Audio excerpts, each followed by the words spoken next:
Hey hi everyone, you are watching C in shorts और आज हम डिस्कस करने जा रहे हैं मोस्ट कॉमन डाउट जो कि है सेल ऑफ मोटर व्हीकल पे कौन सा सेक्शन अप्लाई होगा, 2061F या 2061H। ऑनेस्टली मैंने जब इसके कुछ क्वेश्चन पढ़े थे और ये टॉपिक पढ़ा था तब मुझे भी डाउट हुआ था कि इनमें से कौन सा सेक्शन अप्लाई होगा, क्योंकि कुछ क्वेश्चन में 2061F लग रहा था और कुछ क्वेश्चन में 2061H लगाया हुआ था। तो आज हम ये डिस्कस कर लेते हैं इस चार्ट के थ्रू और इस एग्जाम्पल के थ्रू। इससे आपको अच्छे से क्लियर हो जाएगा कि कौन से केस में कौन सा सेक्शन अप्लाई करना है। अब कुछ बातें हैं जो आपको दोनों सेक्शन के अंदर याद रखनी है। पहले मैं बताता हूँ 2061F के अंदर कौन सी बातें जो आपको याद रखनी है। 2061F कब एप्लीकेबल होता है? जब आपकी मोटर व्हीकल की वैल्यू 10 लाख से अबव जाती है। ठीक है, जो 10 लाख की वैल्यू है वो इंडिविजुअल व्हीकल की है, टोटल इनवॉइस वैल्यू नहीं है।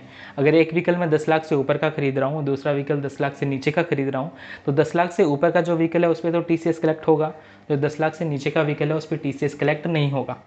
पहली बात तो ये याद रखनी है इसके अंदर। और सेकंड बात इसमें ये याद रखनी है कि इसके कुछ एक्सेप्शंस है कलेक्टी के, कि इस केस में TCS कलेक्ट नहीं होगा, जिसके अंदर एक है डीलर और डिस्ट्रीब्यूटर।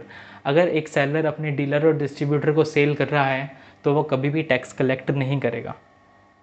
2061H के अंदर याद रखने वाली बात यही है कि ये सेक्शन कब अप्लाई होता है? जब मेरी लिमिट 50 लाख से ऊपर जाती है, और जो 50 लाख की लिमिट है वो पूरे साल की है, एक इंडिविजुअल ट्रांजैक्शन की नहीं है। और सेकंड इसमें याद रखने वाली बात यह है कि इसके एक्सेप्शन में ये कवर होता है कि किसी और सेक्शन के अंदर अगर TCS ऑलरेडी कलेक्ट हो चुका है तो इस सेक्शन के अंदर TCS कलेक्ट नहीं होगा। जैसे कि यहाँ पे अगर 2061F के अंदर मोटर व्हीकल पे ऑलरेडी उस सेक्शन के अंदर TCS कलेक्ट हो चुका है तो इस सेक्शन के अंदर TCS कलेक्ट नहीं होगा।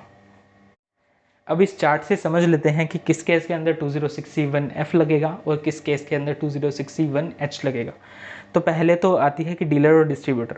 डीलर और डिस्ट्रीब्यूटर के अंदर कभी भी 2061F नहीं लगता, क्योंकि वो उसके एक्सेप्शन में आ जाता है। तो डीलर और डिस्ट्रीब्यूटर पे हमेशा 2061H लगेगा, और वो भी तब जब 50 लाख से ऊपर जाएगी। और कितने पे लगेगा? 50 लाख से जितना एक्सीड किया उस पर 0.1% की रेट से TCS कलेक्ट होगा।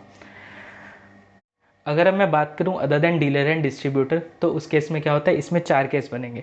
फर्स्ट केस ये है कि इंडिविजुअल मोटर व्हीकल की वैल्यू 10 लाख से नीचे है और टोटल इनवॉइस वैल्यू 50 लाख से नीचे है। जैसे कि मैंने 10 कार खरीदी, एक कार की वैल्यू 3 लाख थी, टोटल मेरी इनवॉइस वैल्यू 30 लाख हो गई।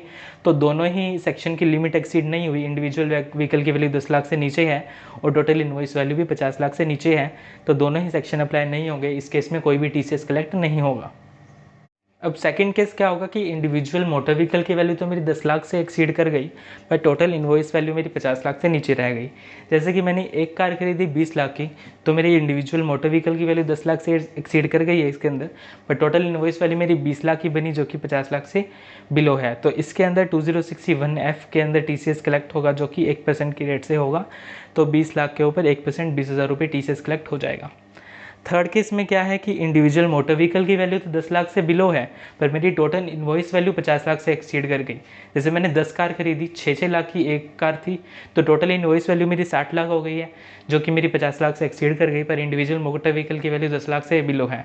तो इसके अंदर 2061F तो नहीं लगेगा, इसके अंदर 2061H लगेगा। और एनी एक्सेस देन 50 लाख पे TCS कलेक्ट हो जाएगा, जो कि 10 लाख पे 0.1% की रेट से TCS कलेक्ट होगा, जो कि आएगा 1000 रुपये। फोर्थ केस इसमें ये बनेगा कि इंडिविजुअल मोटर व्हीकल की वैल्यू भी 10 लाख से एक्सीड कर गई और टोटल इनवॉइस वैल्यू भी 50 लाख से एक्सीड कर गई। तो इस केस में क्या होगा? 2061H के अंदर नहीं कटेगा, 2061F के अंदर कटेगा, क्योंकि 2061H के अंदर ये एक्सेप्शन है कि अगर कोई भी केस 2061F में कवर हो गया है तो 2061H उस पर TCS कलेक्ट नहीं करेगा।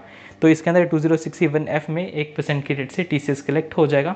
60 लाख की मैंने कार खरीदी थी, 1% की रेट से मेरा 60,000 TCS आ गया।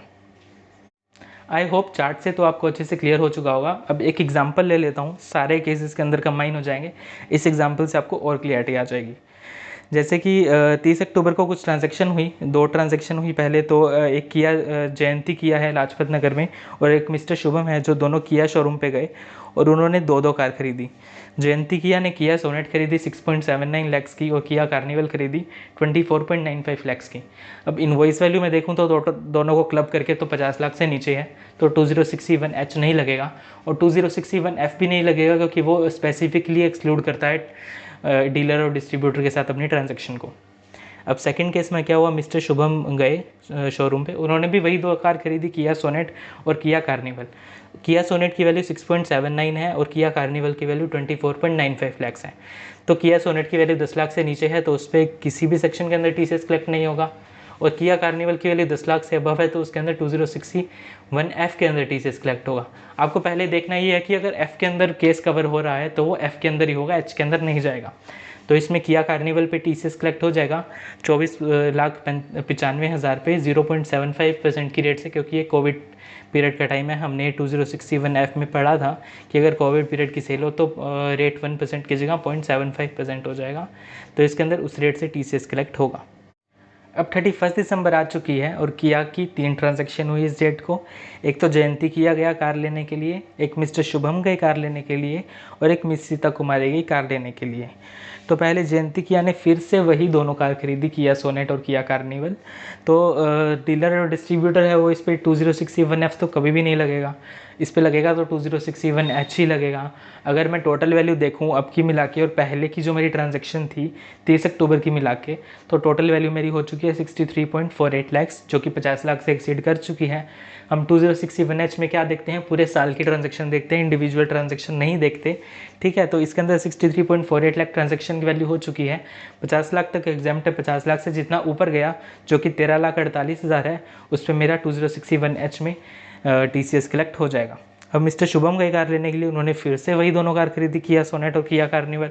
इसमें फिर से वही दोनों केस बनेंगे कि किया सोनेट पे तो टीसीएस कलेक्ट नहीं होगा क्योंकि इंडिविजुअल व्हीकल की वैल्यू 10 लाख से नीचे है, और किया कार्निवल पे टीसीएस कलेक्ट हो जाएगा क्योंकि टोटल इंडिविजुअल व्हीकल की वैल्यू 10 लाख से ऊपर है। 2061H नहीं लगेगा क्योंकि 2061F के अंदर टीसीएस कलेक्ट हो चुका है।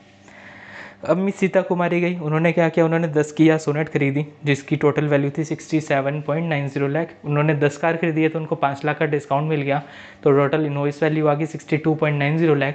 अब इंडिविजुअल व्हीकल की वैल्यू तो 10 लाख से नीचे है तो 2061F तो नहीं लगेगा, और टोटल इनवॉइस वैल्यू 50 लाख से एक्सीड कर चुकी है तो इसके अंदर 2061H लग जाएगा। जितना एक्सीड किया 50 लाख से उस पर टीसीएस कलेक्ट हो जाएगा, जो कि 12,90,000 पे टीसीएस कलेक्ट होगा 0.075% की रेट से। I hope this is clear. अगर आप एक बार इस चार्ट को पढ़ लीजिए आपको अच्छे से और क्लियर हो जाएगा। अगर फिर भी कुछ डाउट रहता है तो आप कमेंट सेक्शन में डाल दीजिए नीचे, मैं रिप्लाई कर दूंगा। अगर आपको वीडियो अच्छी लगी तो लाइक कर दीजिए, चैनल को सब्सक्राइब कर दीजिए, और ये जो चार्ट है ये आपको हमारे टेलीग्राम चैनल से मिल जाएगा।